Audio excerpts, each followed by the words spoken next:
এইটা নিব, এইটা নিব, এইটা নিব। আচ্ছা ঠিক আছে বাবা, এই নাও।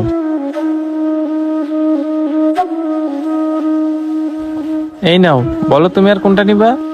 বাবা আজকে অনেকগুলো চকলেট হয়েছে, আর নিব না। বাবা আমাকে ওই চকলেটটা নিয়ে দাও। চকলেট? তুই চকলেট দিয়ে কি করবি? আর তোকে চকলেট কিনে দেওয়ার মতো টাকা আমার কাছে নাই।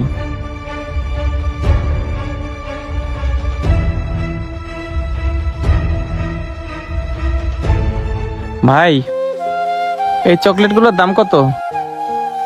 ভাই, আপনারা যে চকলেটগুলো নিছেন সেগুলোর দাম হচ্ছে 850 টাকা। মাত্র 850 টাকা? আচ্ছা ঠিক আছে ভাই।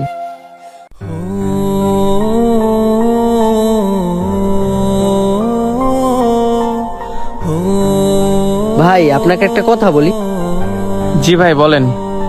ভাই, দেখলাম আপনার ছেলেকে অনেকগুলো চকলেট কিনে দিলেন, আর আপনার মেয়ে একটা চকলেট চাইলো, চকলেট তো দিলেন না, উল্টো আরো খারাপ ব্যবহার করলেন।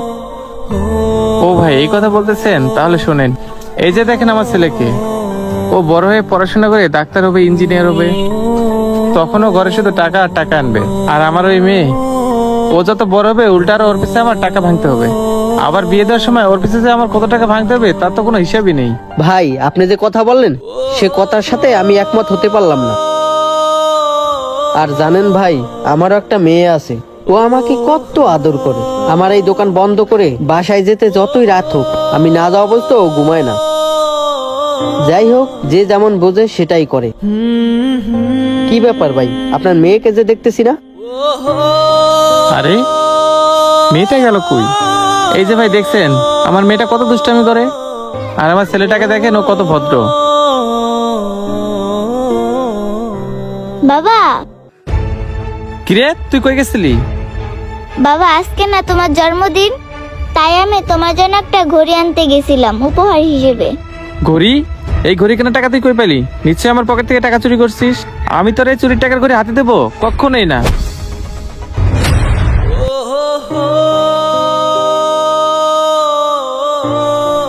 আহারে, এখনো এমন বাবা আছে যে মেয়ের সাথে খারাপ ব্যবহার করে।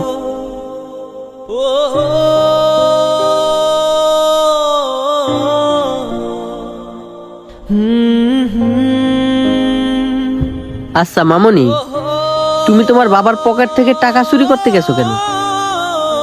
আঙ্কেল, আমি বাবার পকেট থেকে কখনো টাকা চুরি করিনি। মা আমাকে প্রতিদিন 10-20 টাকা করে দিত, সেটা জমি আমি বাবার জন্য গিফট কিনছিলাম। বাবা তো গিফটটা নিলই না, উল্টা আরো আমাকে চোরের অপবাদ দিয়ে গেল। আচ্ছা মামনি, উঠো, কান্না করো না।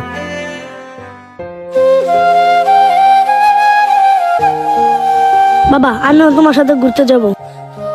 কি বাবা, তুমি ঘুরতে যাবা? বাবা আমিও যাব। এই তোর না বলছি ঘরে থাকতে, তোর ঘর থেকে বেরোতে দিল কে?